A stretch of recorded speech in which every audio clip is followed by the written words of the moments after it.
Assalamu alaikum warahmatullahi wabarakatuh.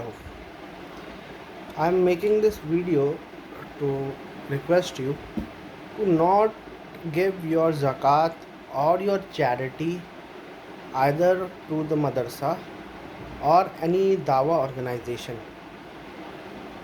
or even to a mosque. Normal charity, I feel that we should give to the mosque, but I don't think that zakat should be given to the mosque. And I'll explain the reason behind it. First of all, these people have made a business out of charity. Whether they are dais, whether they are ulama, they have made a industry out of charity. There is a popular speaker, a dai known as Hamza Den, and he is asking money so that he can uh, remove his debt which he has incurred from the losses of the business. So to cover his business cost, he's asking his viewers to fund him. Just imagine, to donate to his cause.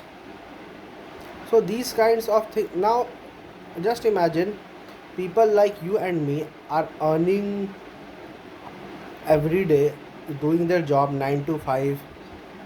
People are working so hard only to give money to these people who have incurred loss in the business to cover their business cost. There may be thousands of people, self-employed people all around the world who is living hand to mouth, who are giving taxes, who are trying to give their loans, and it is so easy being a dai. Now today being a dai is not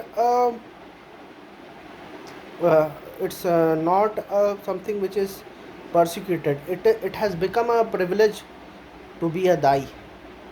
You can ask for donation for your own personal cost, for your own personal debt. You can ask for donation. Just imagine, this is the reality that we are seeing around the world, that the dais are asking donation to cover their personal debt. So I don't think that people should donate to these causes, and I don't think that people should donate to anything which is uh, international. I mean, there are so many people around you, your staffs, your employees, your relatives, who genuinely needs money. So if you have extra money, so why don't you give it to these people?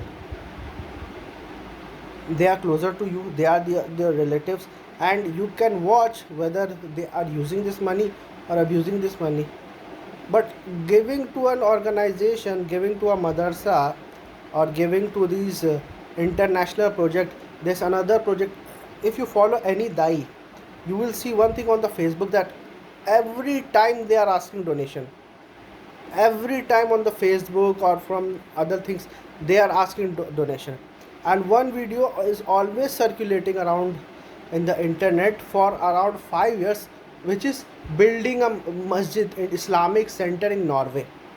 Why do I'm asking that, why are the Muslims of the Norway not funding that, and nobody else, nobody apart from the people who are living in Norway needs that Islamic center or needs that masjid? So if there are not enough people in Norway, why are you people asking the whole Ummah to contribute over there?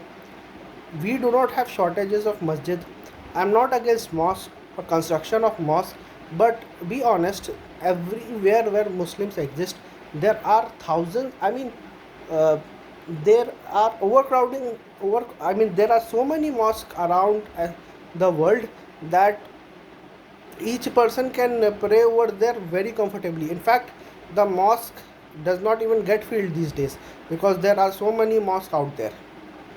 So why do we have to, and even if you are building a mosque, which is good, which is there in hadith, I am not against building of mosque, but let me tell you that after that, what you are doing, why are you building more mosque? Because if you are building more mosque, that means that more people will get divided and pray in different other mosques. And also you have made mosque into something of asking donation. In Juma khutbah you ask for donation, not for the mosque. I'm ready to, people should give for the mosque because people are praying in the mosque. people, there's an electricity bill for the mosque, so people are using mosque. But I don't think there is any reason to give it to a madrasa. And people have made this mosque business so that it's like a funnel business. It's like a multi-level marketing. I must salute these ulamas who have created this network, that you give to the mosque and then someone will come and ask for the madrasa. Every mosque which I have prayed in, I have not seen a single day where people are not asking for some kind of a donation. Maybe I'm exaggerating every single day, but once in a week in Juma khutbah, it is compulsory that some or the other madrasa is coming and asking for the donation. At least once a week, every major mosque is asking for the donation for the madrasa which they are trying to build. Why should we donate over there? We don't need madrasas anymore. Trust me, we don't need madrasa anymore. We need schools, we need colleges, we need universities, which the Christians are building, which the atheists are building. So why can't we use our money to build these kinds of things? Why are we using our money to build madrasas? Mosque I can understand, but even then mosques are too many to pray. There is no shortage of mosques. If you are living in a Muslim area, there is no shortage of mosque over there. So there is no need to build another mosque. The purpose of mosque is to unite people. If you are if you are building different mosques, you are not uniting people, you are actually dividing people. And any mosque who is created to divide the Muslims is similar to the mosque of Darar, Masjid Darar, which is created to create division among the Muslims. And this is the only reason why different mosques are created. This is the only reasons why people remove themselves. In my locality, a room is being held, and some these people are doing Juma prayer over there in a room. Just imagine Juma prayer in a room. So why should Juma prayer be in a room?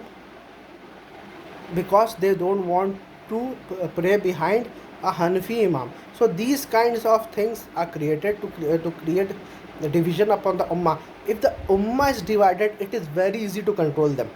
But if the Ummah is united, there are 2 billion Muslims around the world. If 2 billion Muslims are united, it is very difficult to control them. Because who will control them? Who will control 2 billion people? Nobody will control them. So then there is then how will, this is the only reason why prophets were sent. Prophets were sent because earlier times, in the beginning, mankind was on one religion, on one deen. Then those people who wanted to commit excess in their excess between these people, those who wanted to commit oppression, what they did, they created division, they created hatred among these people, so that they can divide and rule. And that's the reason the prophets were sent, so that they may be united again with the same religion. And that's the reason firqas and sects are created. So I don't think there is any reason to fund these people. You have enough relatives around you who may be poor. You have enough poor people, poor staffs around you who need your support. There are enough people in the hospitals whom you can fund. There are enough orphans out there whom you can fund. Now they give an excuse that in madrasa we feed poor people. No, there is no need to feed poor people and brainwash them. Rather, what should you do? You should go and give to them directly. You should help them unconditionally. You should not help them with the condition that you should have to come to our madrasa. We will teach you, we will brainwash you, and then we will provide you. And what happens? The kind of operation happens in madrasa. Everyone is aware of it. No person will ever send his children, no well-off person will ever send his child to madrasa, because he knows what kind of operation happens. And every kind of physical to sexual, every kind of operation happens over there. So we don't need madrasas anymore. We don't need to donate to these people, online beggars. I will call them online beggars, because every time if you see in your Facebook and YouTube, they are begging. Why are you begging? Do Sahaba did these kinds of things? Do Sahaba ask Tabain that give us donation so that we can build more masjids? No. Sahaba spent from their own wealth for jihad, for qital, and for building masjid. They spent their own wealth because they wanted a masjid to pray over there. They are not funding a masjid whom they are not praying in. Fine. And I am still not against in masjid of construction masjid, because masjid is something which has been recognized by Islam, which has been recognized by Allah and His Rasul, and the dini knowledge should be given in masjid like it was given by Rasulullah sallallahu alaihi wasallam in Masjid Nabi. There is no need of madrasa.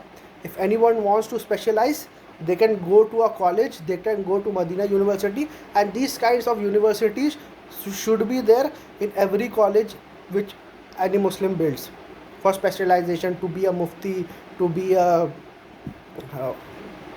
PhD, or whatever specialization they wanted to do. But the common knowledge of the deen should be available in mosque itself. It should not be confined to the madrasa, closed doors of madrasa. We don't know what is happening over there.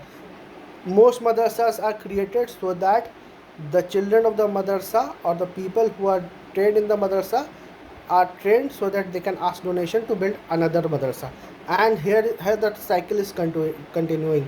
So there is no need to fund these people. I would like to end my video from the verse of the Quran in Surah Tawbah, where Allah subhanahu wa ta'ala explicitly says Ya ayyuhallazina amanu. So you cannot even say that this regards to the Jews and the Christians.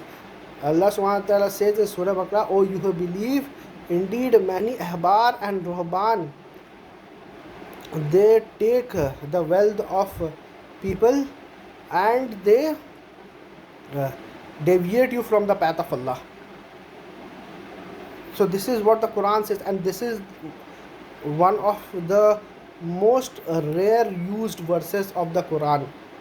I have never seen a Maulvi or a cleric ever giving tafsir of this verse. It's in Surah Tawbah. After that ayah, I think it's اتخذوا أحبار ورهبان أربابا من دون الله, that they have taken lords and patrons other than Allah, Jews and Christians. So we should not fund the Jews and Christians of our Ummah. Thank you.